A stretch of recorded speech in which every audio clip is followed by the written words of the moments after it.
আসসালামু আলাইকুম সুপ্রিয় দর্শক মণ্ডলী, আপনারা নিশ্চয়ই লক্ষ্য করেছেন নারী সংরক্ষিত আসনে মনোনয়ন বিক্রি হচ্ছে, মনোনয়ন ফর্ম বিক্রি হচ্ছে। মনোনয়ন দিচ্ছে বিএনপি এবং জামাত ইসলামী। এনসিপিরও হয়তো সুযোগ থাকতে পারে, আমার ভালো করে জানা নেই। তো সংসদে নারী সংরক্ষিত আসনের একটা কোটা রয়েছে, আপনারা জানেন। নারীরা সংসদে যাচ্ছে। আমার ঠিক খেয়াল আসছে না কত সালে স্পেসিফিক এই আইনটা তৈরি হয়েছিল। এই কালচারটা যতটুকু জেনেছি রাফভাবে, এটা জামাত ইসলামী পরামর্শ দিয়ে এটা করেছিল। মহিলারা সংরক্ষিত আসনে সংসদে আসবে, তারা এমপি হবে, সংসদে কথা বলবে। তো 1991-এ জানি যে নারীরা সংসদে ঢুকে জামাত ইসলামী কি রাজাকার বলে গালাগালাজ শুরু করেছিল। তখন নাকি জামাত ইসলামের কোনো একজন সংসদ সদস্য বলেছিল, কার রসুলের সিন্নি খাইলা মোল্লা চিনলা না। অর্থাৎ তিনি বোঝাতে চেয়েছেন যে আমাদের পরামর্শে, আমাদের বুদ্ধিতে, আমাদের কারণে তোমরা সংসদে ঢুকেছো, আজকে তোমরাই আমাদেরকে গালিগালাজ শুরু করেছো রাজাকার বলে। তো যাই হোক, এটা রাফভাবে বললাম, এটার আমার কাছে একদম এভিডেন্স নাই, দলিল নাই যে এটা কবে স্পেসিফিক ঢুকেছে, কি হয়েছে। তো এখন আমরা মিডিয়ার কল্যাণে দেখতে পারতেছি যে বিএনপির মনোনয়ন ফর্ম বিক্রি করতেছে, সেখানে একটা হট্টগোল দেখলাম। আমার ফেসবুকে একজন ভদ্রমহিলা আইনজীবী, সুপ্রিম কোর্টের সিনিয়র আইনজীবী, আমাকে চিনে, আমার সাথে ভালো সম্পর্ক, তিনিও দোয়া চাইলেন, তিনি ফর্ম কিনে ছবি দিলেন। আরও বিভিন্ন মহিলারা দেখলাম যে ধাক্কাধাক্কি করতেছে, হট্টগোল করতেছে। একজন গানের শিল্পী, সিনেমার গান টান গায়, কনক চাপা নাম, সে তার সামনেই কয়েকজন মহিলা বলতেছে, একজন মহিলা যে কনক চাপা কে, সে কি দলের আমাদের কেউ, কোট আনকোট। অর্থাৎ বুঝাতে চাচ্ছে যে সে কেন মনোনয়ন ফর্ম কিনতে আসছে, সে কি দলের কেউ, বিএনপির। তো এই হলো পরিস্থিতি। আপনারা জানেন যে মহিলারা নারী জাতি, মায়ের জাতি, আমাদের বোন, আমাদের সন্তান, আমরা সকলেই মায়ের গর্ভে এসেছি, পৃথিবীতে আসছি মায়ের গর্ভ হয়ে। তো মায়ের জাতি নারীরা, আল্লাহ তাআলা এদেরকে ভিন্ন বৈশিষ্ট্যে তৈরি করেছেন।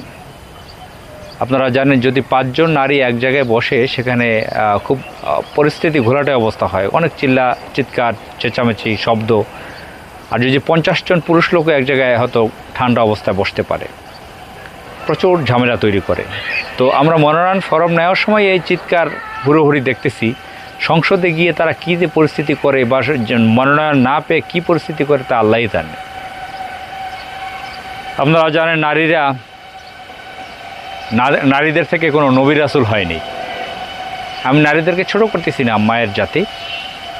আমরা বিগত দিনে সংসদে দেখেছি নারীরা অনেক বোরকা পরা, জামাত ইসলামের নারীরাও সংসদে গিয়েছেন সংরক্ষিত এমপি হিসেবে, সংসদ সদস্য হিসেবে। আবার বিএনপির প্রচুর সংখ্যক নারীদেরকে দেখেছি, অনেক তাদের ভালো পারফরমেন্সও দেখেছি। তারা আওয়ামী লীগের ফ্যাসিবাদী আওয়ামী লীগের বিরুদ্ধে কঠোরভাবে তারা বক্তৃতা করেছেন। বিশেষ করে সৈয়দা পাপিয়া, আশরাফি পাপিয়া নাকি, চাঁপাইনবাবগঞ্জ বাড়ি, হারুনুর রশিদের স্ত্রী সৈয়দা আসিফা আশরাফি পাপিয়া। তারপর শাম্মী আক্তারকে দেখেছি, রিনাকে দেখেছি, আমরা শিরিনকে দেখেছি, আরও অনেককে দেখেছি। আমরা এলিন ভুট্টোকে দেখেছি। অনেকের নাম খেয়াল নাই, অনেকে চিনি, অনেক বক্তৃতা শুনেছি। শেখ হাসিনার ব্যক্তিগত যে কুচরিত্র, সেটা তুলে ধরেছিলেন একজন নারী সংরক্ষিত আসনের এমপি বিএনপির। শেখ হাসিনার পিতা শেখ মুজিবকে ফেরাউন বলেছিল শাম্মী আক্তার, হবিগঞ্জের, সিলেটের। এবং সৈয়দা আশরাফি পাপিয়া হারুনুর রশিদের স্ত্রী, শেখ হাসিনার কুচরিত্র নিয়ে বেশ ভালো কথাই বলেছিলেন তিনি সংসদে, আরও অনেক কথা বলতেন। কিন্তু যেটা সমস্যা হচ্ছে, তারা অতিরিক্ত বাড়াবাড়ি করে। নারী সংরক্ষিত আসনের যারা এমপি থাকে বিএনপির, আমরা দেখেছি আওয়ামী লীগের অনেককে দেখেছি আমরা। নাজনীন কি বলে, যুবলীগের একজন কেন্দ্রীয় নেত্রী, তাকে দেখেছি কী ধরনের কথাবার্তা বলতো অশ্রাব্য ভাষায়। অপু উকিলকে দেখেছি আমরা। এখন বিএনপি যারা আসছে, আমার কাছে মনে হচ্ছে এখন যে পরিবেশ, এখন তো আওয়ামী লীগ সংসদে নেই, বিরোধী দলে আছে জামাত ইসলামী। জামাত ইসলামের লোককে 71-এর সেই যে পুরনো বস্তা পচা যে কাহিনী, 71-এর একাত্তর কেন্দ্রিক তৈরি করা, যেগুলো ভারতে দিল্লি তৈরি করে দিয়েছে এদেশের কিছু কিছু পলিটিশিয়ানদেরকে, যেটা আওয়ামী লীগ ইউজ করেছে, ব্যবহার করেছে সর্বোচ্চ পরিমাণে। তো এখন এই নারী সংরক্ষিত আসনের এমপিরা সংসদে ঢুকে জামাত ইসলামকে নিয়ে কী ধরনের বিশ্রী কাণ্ড তৈরি করে আল্লাহ তাআলাই জানে। এই জামাত ইসলামকে গালি গালাজ করা, অশ্রাব্য ভাষা, বিশ্রী ভাষায় তুলে ধরা, গালি দেওয়া, এগুলো যদি সংসদে হয়, এমনিতেই তো ইঞ্জিনিয়ারিং সরকার বলা হয়, 12 ফেব্রুয়ারি 2026 ইঞ্জিনিয়ারিং করে এরা এসেছে, এটা সকলে জানাশোনা।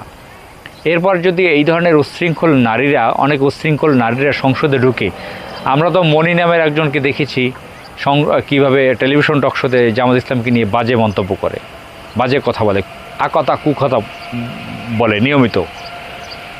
তো এরা যদি সংসদে ঢুকে এগুলো শুরু করে, অত্যন্ত দুঃখজনক ঘটনা হবে। আশা করি এই কাজটা হবে না। আসসালামু আলাইকুম।